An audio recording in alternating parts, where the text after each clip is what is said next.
Welcome to the Decentralized Opportunity Podcast, a weekly podcast discussing innovative ideas and business and technology from unconventional and often overlooked sources. I'm your host, Tanner Lytle, here with my other host, Wyatt Carson. Hello, Tanner. We've got an exciting day today. Yes, we have a guest here joining us. Cody, you want to introduce yourself here? Yep. Hey, all. I'm Cody Jung. I'm the founder of Dium. Hey. Yeah, we're really excited. We met you. You're also partaking in the Founder University Cohort 4. So you're kind of on the same weekly journey as we are, and we've been discussing it on some previous episodes. So absolutely excited to have you on the podcast, hear how your experience has been with that, your experience, of course, with starting your own company and just your journey so far. So Wyatt, I'll kind of let you kick off the conversation. Yeah, absolutely, Cody. We're really excited to have you because while you also are in Founders University with us, you have kind of done this before a little bit. Your background, you're not starting from scratch. And neither is Tanner, to be honest. I am. I'll speak for myself. I'm starting from scratch with this whole Founders thing, and it's a whirlwind. And you are also in the same cohort as us, but you have a lot more experience coming into this than I do. So we're excited to kind of pull some of that knowledge out of your head. But briefly, before we dive into business and your startups, give us a little history. Who are you? Where are you from? Where did you come from? That sort of stuff. Yeah, so I guess kind of like you, where you're not based in the typical startup space. I wasn't too far away from a financial center, though. So I grew up outside of New York City. And my mom was I'd say like an avid or serial entrepreneur, so to speak. She always was doing something. So that was kind of my first taste of entrepreneurship and helping in the family auto parts store. So that's kind of where I got my grounding from. But I never actually wanted to be an entrepreneur growing up. Like that wasn't even like in the picture. I think as an Asian kid growing up, I think other Asian kids will agree. It was pretty much like, are you going to be a doctor or an engineer? And that was kind of it. Like the only I guess like the older generation when they first got here were like really into like starting their own business, so to speak. But like again, for the kids, it was always like, what is like the safest path that you could have a good living off of. But yes, and then I guess I've jumped around between Atlanta, Boston, and now I'm based out of Richmond. So not a hub at all for startups, but if you are in the Richmond area, yeah, exactly. It's actually it's 2 hours away from DC, so most people are just in DC if they're doing startups at that point. But I think we're seeing a lot of industry and startup kind of move away from DC just because why not? You can remotely live anywhere at this point. So a lot of people are like, well, I'll go live in Richmond and commute to DC when I have to. So it's an interesting time to be in Richmond right now. So. Okay. That's awesome. Yeah. Do you want to kind of tell us a little bit about the company that you're building right now and what it is and how it kind of got started? Yeah. So I guess, well, I'll give an overview of what the company is supposed to be, and maybe I'll take it through like a history of me and how I got to start building this company. So, yeah. So Dium is what I'll call is like a startup incubator platform, and so the platform piece is the important part here. Where yes, we are guiding founders and providing resources in like a curriculum, but the key piece here is that we are trying to standardize how people in the ecosystem talk to each other in terms of startups. And so to put it really in a nutshell, our value proposition is that we want to be able to tell founders and investors what to do next. And so that's really hard right now because all the data is siloed into institutions, siloed into programs like we're in Founder University, like they're not going to share their data with Techstars or YC, and then it goes even further down that most courses or curriculums that you hear about, those boot camps and whatnot to even like go from idea to starting a startup, a lot of those are on paper. There's not a lot of them where it's digitally held somewhere. So this data is almost non-existent. And then you get to the point where if you don't make it as a company, your data never surfaces. Like your data only surfaces from as a company if you fundraise or go and then go public, where then your whole book is wide open. So as a space that's supposed to be so cutting edge, we're very behind on the data piece that is important for actually innovating and building these like super tools that people in the sales and marketing world are already using for data collection and things like that, and like doing marketing and other pipelines and stuff. They're just automated, right? So like you'll see a lot of VCs just pulling things together. Like they'll just use an Airtable and make their own database and try to build their own tools from this database. But it's there's a couple players in here, but again, there's not like a dominant player, so to speak, who's trying to like do all the stuff we're trying to do in one. So are you trying to mix a good amount of education for the startup founders as well as a repository for all of the information? Yes, yeah. So that's exactly right. So we're trying to help people who are at their idea stage and get them to at least the vision. We're at the MVP stage right now. The vision is to go from idea to first customer.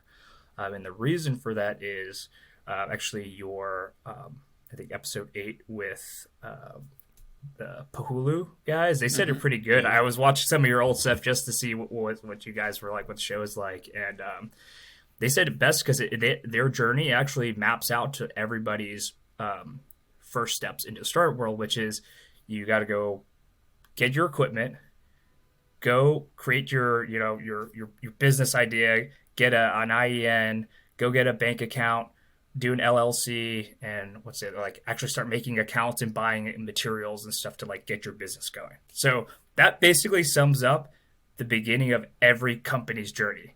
But everybody will tell you that it's an art, right? So, but it's not true to an extent, right? There's the structure that everyone needs to do first, but it's also, even though it sounds simple, it's also like the most messy, right? Because I mean, y'all are starting a business as well. You know, there's all the paperwork, there's all the activities and things that need to get signed. It's like this whirlwind of documents and things like that. So helping a founder through that first part of their journey is pretty crucial, and I think it's where most ideas burn out because people just get overwhelmed with what to do next.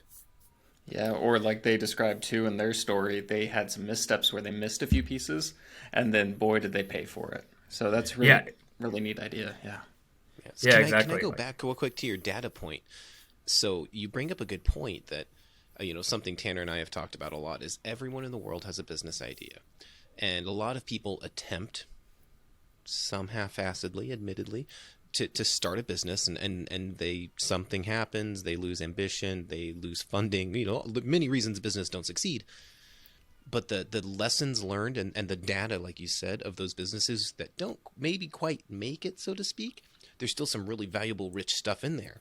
So what data are you talking about specifically, and what do you hope to be able to do with it? Say you have this massive data warehouse of hundreds of thousands of startup businesses that were either successful or not successful. What do you hope to do with that data? Yeah, so at like a really easy way to look at what we would do with the data is take Crunchbase. They use data already that's available after you fundraise, and so the data that Crunchbase is already providing to investors and entrepreneurs, if you can like figure out some stuff of what people were doing, if you're in the same industry as some breakout success or something like that, there's things that you can learn there and can take away, like figuring out how your company ranks against other companies, and then figuring out, okay, so if you're in the middle of the pack, let's say, at least now okay, what should I be doing that others are doing, and that data would have that. So our idea is, if we have all the data for next steps and actions and things people are doing, we could then say, hey, you're in this industry, people were more successful if they did this action next after what you just did, for instance. Perfect. The best practices. And I love that. And that's why I thought you were going. And that's so cool because, man, what's even better than learning from your own mistakes is learning from others, right? Exactly. Let other people make the mistakes for you. So no, that's awesome. That's great. So, sorry, Tanner, go ahead. The next one. Oh no, I was just curious. Yeah, how do you kind of develop what is the ideal best practices? Like, where are you pulling information from? Kind of building your So, best practices out of. yeah, so I'm actually going to be a little long-winded with this response because this is actually the basis for why I created Dium, which was essentially back in 2016 when I took my class with my entrepreneur finance class with Blake Pat, who's a pretty central VC figure in Atlanta. That class basically changed my life trajectory completely. I went from wanting to build rockets to wanting to start a company and like make things and do things. And so from there, I tried my best to take the project company that we were working on, where we did all the finances for, and basically it was like, oh, we just have to build stuff. And as like the mechanical engineer person on that team, I was like, this shouldn't be that hard. Like building stuff isn't that difficult. Which I will learn. That was like my first true hurtful lesson in the startup space, which is hardware is really hard. And so I guess between then, so that was like 2016 is when I started that company from the class and took it to its own thing, doing that part time, and that closed down. And then I mentored after that to stay sharp and also force myself to keep learning while I waited for the next big thing. And so that then took me to also uh, doing some micro investments because I wanted to understand, hey, how does an investor look at a startup? Because it's great to know how a founder should operate things, but if you don't have the other perspective, which is basically you almost always need to get funding at some point if you want to scale, unless it's like a lifestyle business. So knowing how the game is played on both sides of the table, I thought would be pretty helpful for anyone else that I was mentoring as well. And so that actually I kind of netted out nice with I'd say 1.5 unicorns is what I found through those investments. So that was kind of nice. But what essentially came together is that through all of this, it was really hard to find best practices for anything. And where the way I like to say it is that if it was really hard for me and I had a strong base, what about the other person who didn't have a strong base? And so this then got me doing some research and stuff where I've found some interesting data where like only 2% on average of people who apply to a business incubator are actually accepted. So that's of everybody that knows what a business incubator is, on average, only 2% make it through. So what happens to the other 98% of the other people? And so that Yep. Could you question of actually where do I explain what a business incubator is? Yeah, sure thing. So a business incubator would be a program where they basically teach you how to create a business and get your foot in the door. So they go through the basic processes of like, okay, what is your business idea? How do you vet that idea to know that there's a customer base out there that's willing to pay for it. So how do you do that? How do you do the motions of setting up, your LLC or your C corp or something, or getting incorporated? How do you do all these things? And that's what an incubator is really there for. And so again, if you don't have an incubator that you got into or have resources from some place like that you're aware of, it's pretty tough because it basically what it comes down to is you and 30 different articles that pop up when you Google your question. And so if you don't know anything about the space, how do you know what article you should trust? And so basically I did the hard work of trying to figure that on my own and have been saving and taking notes and things like that to help create those best practices and resources. And then I'd say the even better thing that happened to DM is that I found my co-founder. Her name's Kiran Pajwani, and she actually created the curriculum that's still being used by the Mars Discovery District, which is one of Canada's biggest state-funded incubators. So she created their curriculum, and so when she saw what I was building, we basically put our passions together, which were very much aligned and almost identical, and that's where we're getting like our best practices, and the basis of our curriculum is we want to make a curriculum that was less friction, didn't feel like homework and felt like, okay, this is the natural progression of me, answering questions because I should know this as a founder as I'm going through this process. And like, for instance, we're still building this out, but one of our first things is, do you have a problem? A lot of people will approach this question and say like either yes, they do know the problem that they're chasing, or they just want to be an entrepreneur and don't have a problem, or they have a solution but no problem yet, which is also a fun one because it's like you built something or created something, but you don't know who the market is. So just that first question, for instance, is something where we start where it's a pretty lightweight question, but if you don't know the answer to that, knowing the resources to figure that out is really helpful. And so that's where like we take articles from, good sources that we've kind of curated essentially and put those for our users to dive into.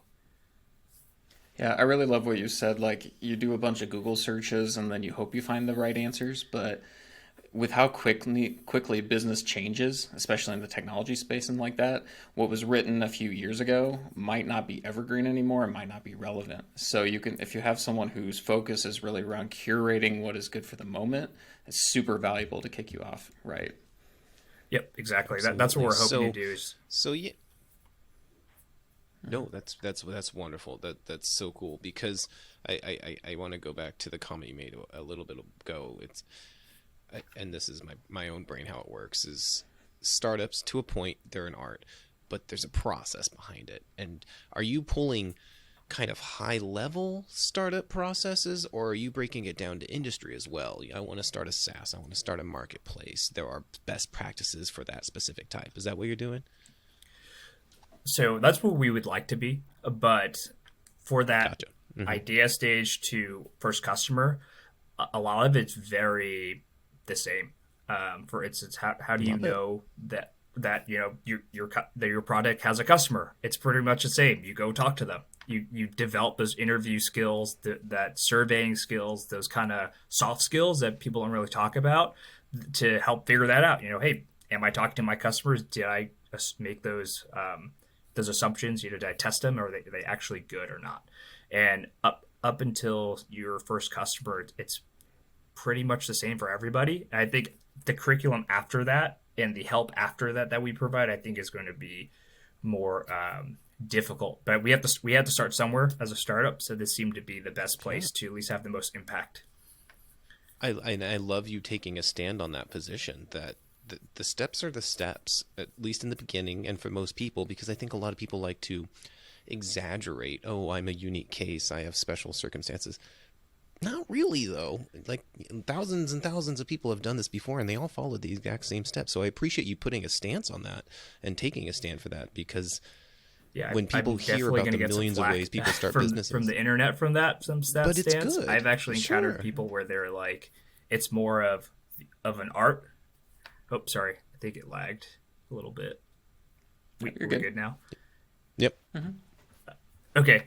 Yeah. So what I was saying was, I was getting back to what you were saying, taking a stance on that, and basically saying that we might get a lot of flack from this episode for me taking that stance because I've encountered a lot of people in the startup space, both investors and founders, where they will say that what you're doing is great, but you won't have any breakout success because there's it's art, right? And you can't have a breakout success if they're following some guideline or best practice thing. And then you turn them, and you got to say like, well, did you follow these rules, or did you do these things to start your business? Or as an investor, do you have a deal flow process that matches everyone else's deal flow like process? Do you do like deal memos just like everyone else? And so, there's definitely a process in here, and taking I'm firmly taking that stance, and so is my co-founder. In that, if we can help Yeah. you with the process stuff, then you could focus on the art stuff. Yeah, Wyatt and I actually had a conversation previously, not on the podcast, but just personally, about my view when it came to small businesses and websites. So for the longest time, if you were a small business, you wanted to have your own website, you needed to pay, it needed to be its own unique thing and stand out and special. And what really revolutionized, in my opinion, and made the world a better place was Google My Business. and it's the exact same form, it's the exact same template, information's in the exact same spot that every business can put it in, and every customer can then find that information quickly and easily. And for just your kickoff point, and you're just starting your company, you don't need the fancy website. You don't need the fancy practices, all these things. You need to get to market and start proving that you have something there. So I 100% agree with your thesis on that, where it's you need to something to do at least the foundational elements right, build that foundation solid, and then you can start doing all the flourishes and things like that. Yeah, exactly. So let's talk Dium. Where did this come from? Where did this idea come from, and how did this come to the stage you're at now? Yeah, so basically, when I was mentoring others, I started noticing that they had the same exact questions I did when I was working through my first startup. And it was just different takes on the same thing, or that they might have been further along, but all of their problems were symptoms of not having good basics. And so this was like, okay, well, how do I create something that's more scalable? Like I can't keep doing, 1 hour calls with everybody and answering the same question. Like that's not a good use of my time. So what is a better way to like help somebody out? So it started with templates, and that was actually the first MVP, which was how can we do templates, or we call them frameworks originally. And how can we use these frameworks, which are basically one pagers of aspects of your business, to help guide you through that process. And from there, it took a life of its own. And now we're sitting here on, which is MVP2, where we found out people need a little bit more guidance than like, here's a one pager, fill it out, kind of like how what the business model canvas kind of tries to do. And they have a whole book to support that one framework, basically. So, from our side, it was like, okay, well, how do we make this not feel like homework either? And that's where we're getting to like this really, I'd say if you've ever done like a Duolingo, or I'm trying to think, like a brilliant.org does a really good job at this for teaching math and like science and things, where you're kind of learning, but it doesn't feel like you're learning. It kind of just feels like you're reading, or like doing the process. And then by doing this process, you're actually learning from it. So we ask very like specific questions. Like I said, initially, like, do you have a problem? Right, to solve that. It's pretty basic question, and you're kind of just like going through this as in like just like a form, and all of a sudden you get to a point where you stop because you don't have the answer for the question, and you just divert to get some guidance on that, which we provide. So that's kind of where we are now. But yeah, initially it just started as a way for me to help people at a more bigger scale than one-on-one 1 hour coaching or mentoring sessions. So with the guidance, if you do get stuck, do you have like articles or videos, or you schedule one-on-ones with, like a mentor, or what's kind of the process with that? So right now it's articles. I think as we get out of like this MVP stage, if this ends up proving out to be the way that people like to learn and build, I think we'll upgrade that to have more things in it, like embedded videos, for instance, or right now we're thinking about how to turn on revenue. And with that, we're actually thinking about doing like that, talk to an expert or have access to an expert through email or something to kind of help with that as a way to turn on some revenue to supplement the self-guided course. But that's kind of where we are right now. Okay, awesome. And so can you kind of define what your process has been? So you had the idea, you wanted to, we're going to start this company, you found your co-founder. What have you done? What steps have you done to make it? Because you mentioned one MVP, second. Can you kind of walk us through all of that? Yeah, so this is basically, I guess, dog fooding my own curriculum that we're putting together. But essentially, it was, come up with the idea, and if you're passionate about it, that's when you should start really, going after something. Like yes, if the idea can make money or whatever, that's great and all. But if you could do that, but most of the time you're going to burn out. I think everyone who's ever started a business will tell you it's hard work, and if you're not passionate about what you're doing, your chances of success are not very good. Especially because that means you're up against somebody else who definitely is passionate. Like that person exists out there, that they're passionate about the thing you're working on, and they're going to put in at least 2x the effort that you are, because they love what they're doing. So this idea or a process came about, I was helping people, and then the idea came to me. And then it didn't really click until I found an article about VCs wanting to go more data driven route for investments to basically remove some of the bias and try and select better, essentially, is what they were getting at. And I put two and two together where it's like, hey, if I standardize this education a little bit and collect the data, well, then VCs can use it. And so from there, it was just me talking about this idea to people. So people in the industry, friends and family who were adjacent or weren't even adjacent, just to get their take. I think people will be surprised what people's perspective who are not in your industry that you're working on, like what they have or what insights they have. Because every day I talk to people who are not in my industry, and I just like am wowed by, oh, that's a good idea. I could leverage that here as well in this space. So that's the big thing. Just talk to people. I think combined between my co-founder and I, we've talked to over 200 entrepreneurs. I've talked to at least over 20 or 30 incubator managers and investors. So just not for like investment, but to understand their process and figure out what are the tools around that. So again, it all starts there. You just got to keep talking to people, and you hone your idea until you get to what you can build or ship as a minimal viable product, which would be like the core features or things that you would deliver to somebody so that you can bring that core value that you want to bring. And that's kind of what we did on the first go around. And of course, as I noted, it's you don't get it right the first time usually, and we didn't get it right. We got it partially right because we know people will pay for our service, and that's kind of like the first hurdle everybody needs to get through is, will people pay for what you made or put out there? And so for us, it's no longer really, do we have a viable business? It's how do we fix the business so that it stays sustainable, so that we can actually grow it and not have people churn out from being confused or overwhelmed. And that's where we are now. Yeah, what do you say are some of your biggest challenges in starting to hit this next stage of your business? I'd probably say actually the technology part in building everything around this. I think no code works for a lot of things. It really can and does, but for what we were building, which was like a database that's tied to a curriculum, that's also tied to a bunch of tools and other things. It was really hard for me at the time, at least, with the no-code tools that were available then, to figure out like, how do I connect this all and build it? And so we just went in full code for this version and the last one as well to just figure out how to do that.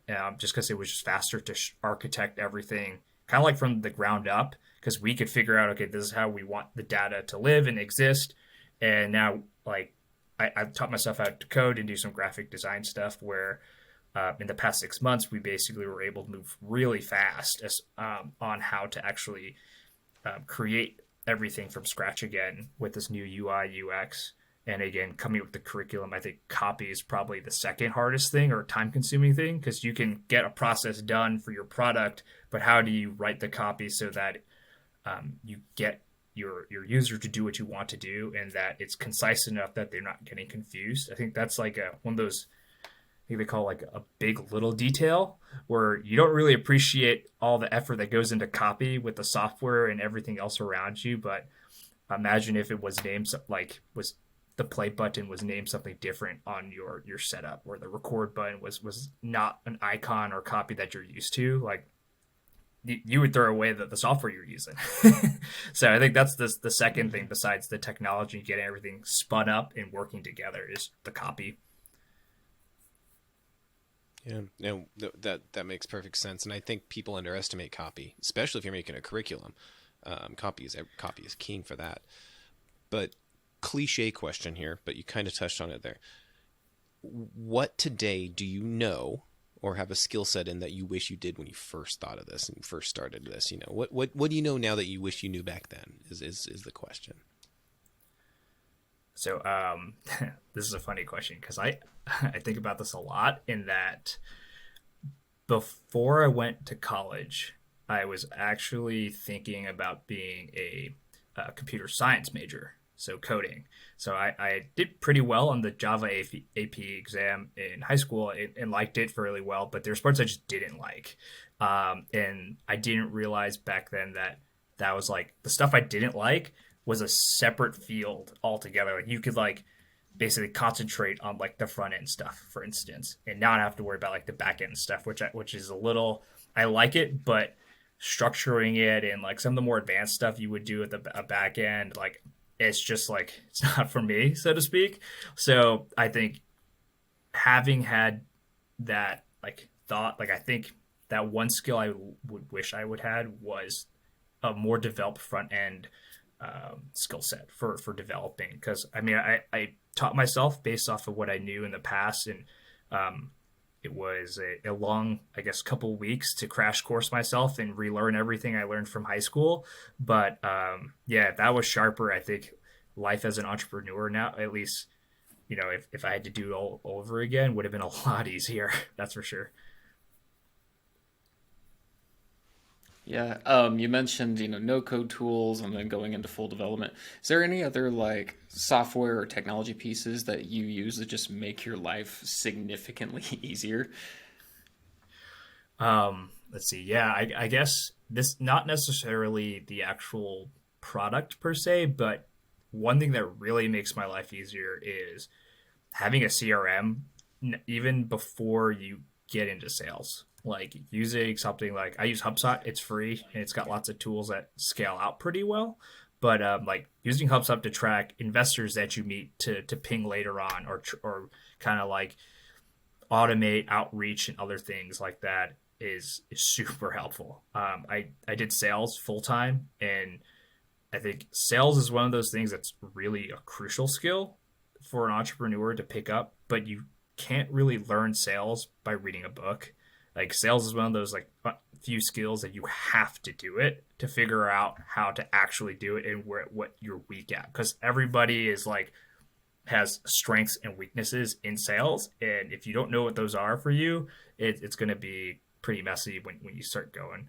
But so yeah, so like having a CRM and getting used to that flow and understanding like you can you can bucket people in certain ways, and that'll help you kind of like keep up with them and keep relationships going, and as well as later on when your company scales and you start getting users, to have that work with everything else will just take the load off of you completely. Because I hear founders that I've talked to where it's like I can't keep track of who I'm meeting with or who I need to follow up with. There's just so many plates that I'm juggling, and I'm like, dude, just use a CRM.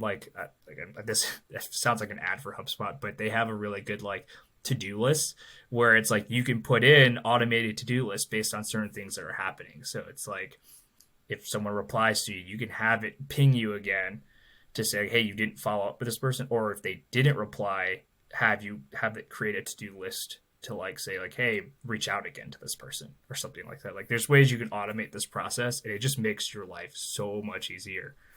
um, and I guess the tool that I say, or software tool for Dium itself that's been pretty helpful, would be probably GitHub. I think that's just because like any coder would know like GitHub is a really good resource for backing things up.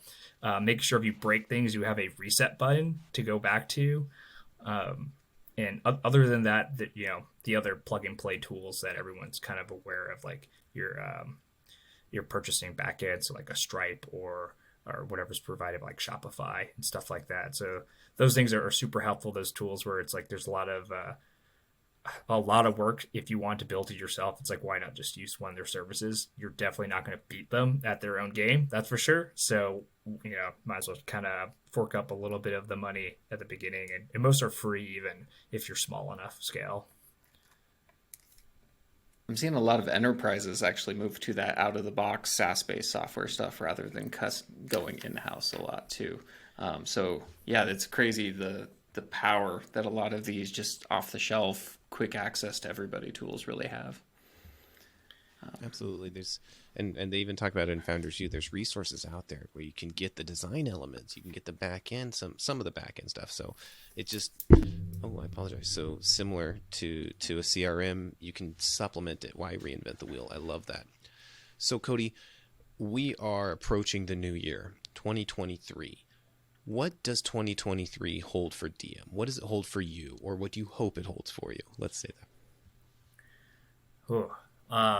So what we're hoping 2023 looks like is we prove out our angle of using guidance and education as the way to kind of get founders onto the platform to start being able to build tools around their data. So that's the biggest milestone for us, and we're hoping that actually gets wrapped up in February is what we're kind of shooting for, where we get the MVP ready is there, and we have at least some people using it.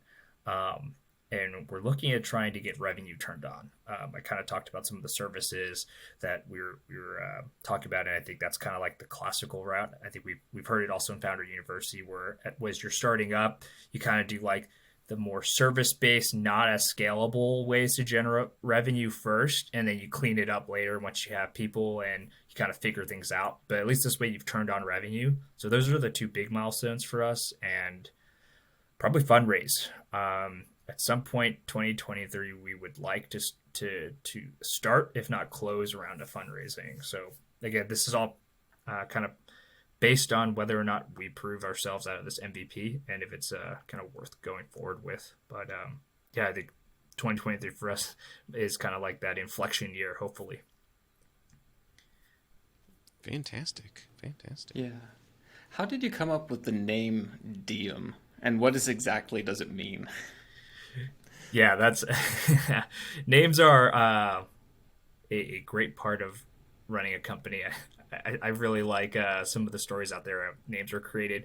For us, it was a lot of Googling, a lot of thesaurus, and being like, well, all the good startup names seem to be taken. Like Launch, for instance, is already taken. I think there was like Spark is taken. There's lots of like good ones that people kind of already have used. So we were like, okay, what is like another thing? And Dium turns out is actually Latin.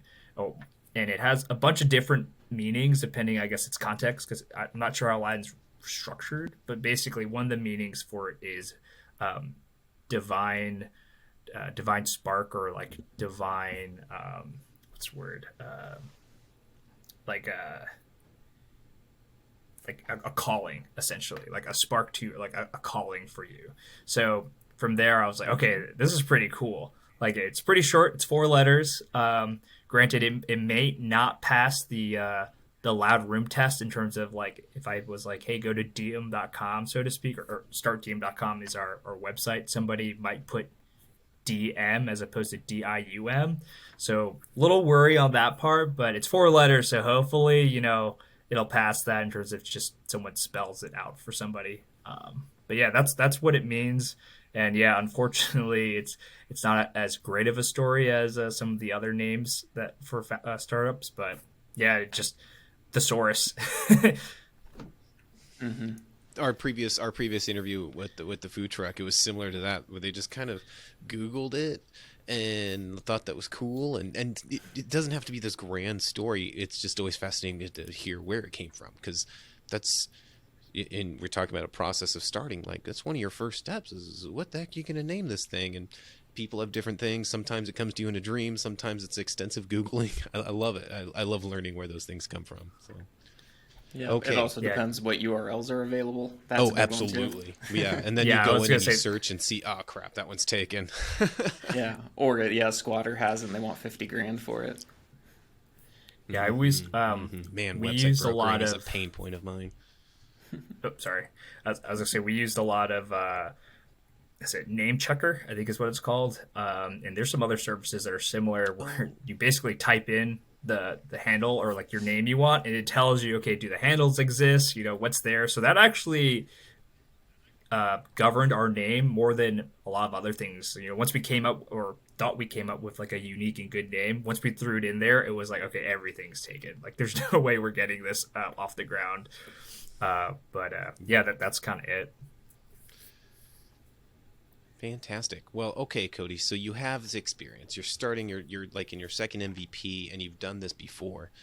So for this audience, for your audience, for people who want to get in and start figuring out what to do next, what advice would you give someone who's starting to look into building their own business? I have this great idea. Holy cow, I Googled it once and it was overwhelming. What advice would you give to those people? So I guess I'll do one really small tactical piece, which I say small, but the big tactical one here, or small tactical advice, is talk to your customers to make sure your assumptions are valid.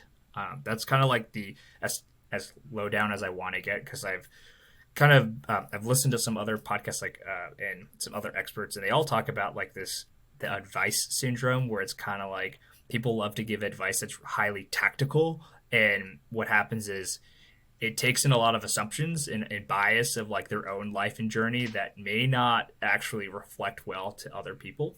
But I will keep it some high level advice that I would partake, because that stuff is usually a little bit more like useful for someone, because it's high enough level where even if you had a different journey, that it's still applicable. And so with that, I'd say luck and timing are probably the biggest reasons for people like to become successful. A lot of people say it's like hard work and execution stuff, but really it's luck and timing. And so like on the luck side, I'd say that that tip there would be serendipity is the spice of life. It's kind of like a mantra that I live by.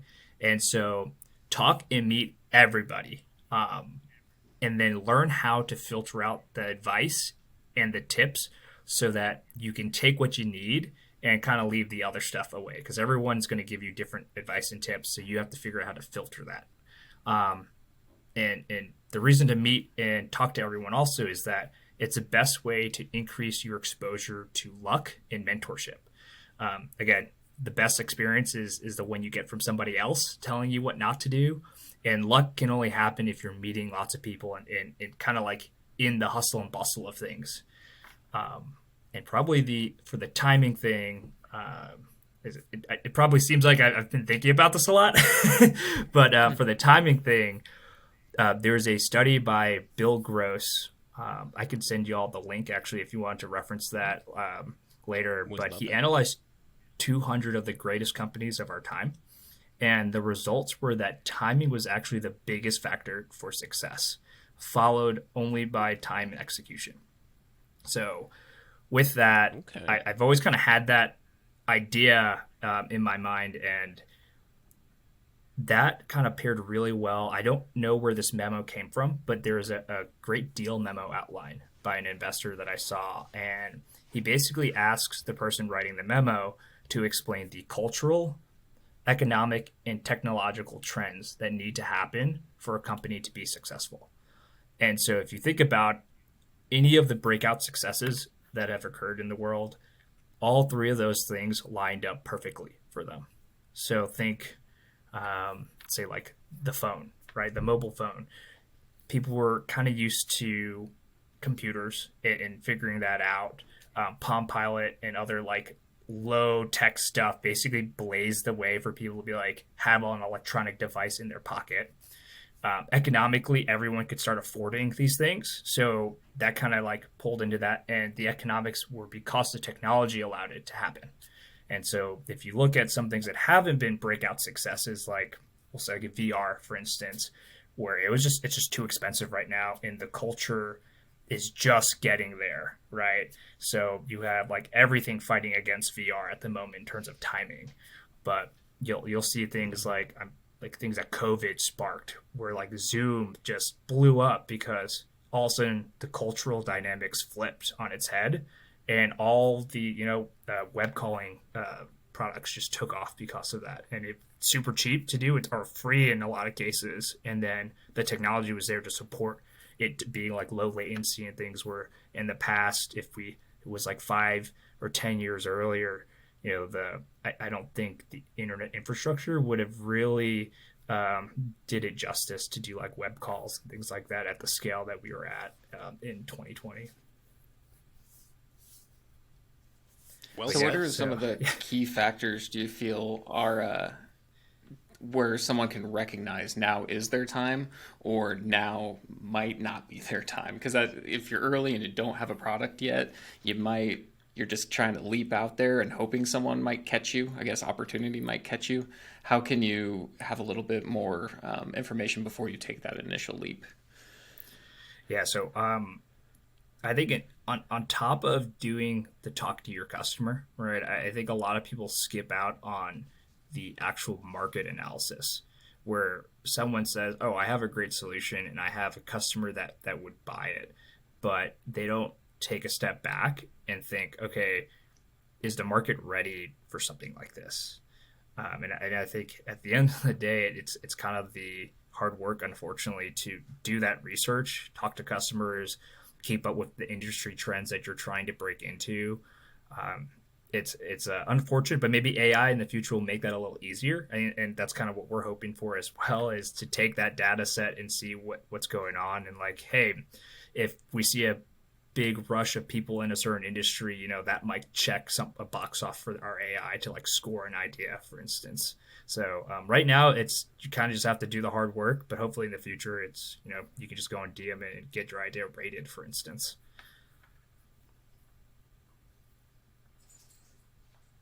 Fantastic. Wyatt, any other questions you have?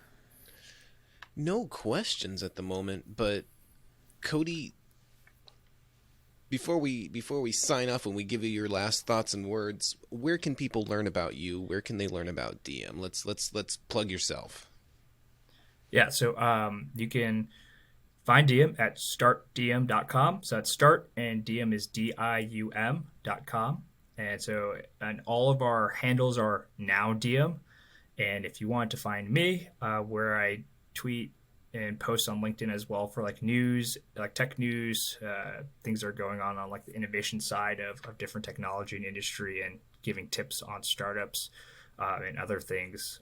It's Cody S. Jung. So at Cody S. Jung, you should be able to find me on most platforms on that if I have it. So, and I even do TikTok. So those are mainly like business videos, so shorts and kind of building out in the open, or building in public, as they call it. I do a lot of that on TikTok. Just it's a little easier form factor as opposed to like a long form YouTube video on like what I've been up to and kind of what lessons I learned, so to speak. Have you been seeing a good response from TikTok? We just kind of ourselves started dabbling with it a little bit.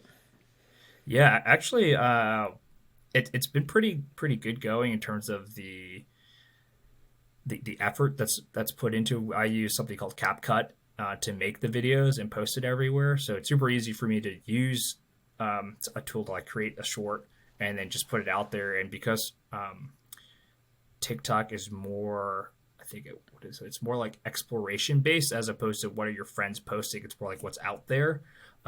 You get a lot further reach than you would with like Instagram or something else, or at least right now. I don't know how the algorithm's changing in on Meta's products, but allegedly they're trying to be more exploration based. But yeah, so we've seen some good success since we started our campaign on TikTok and doing blog posts again back in September. We actually doubled our website traffic in 2 months. So we went from like Wow, okay. five or what was it? Five to, actually, that's not even right.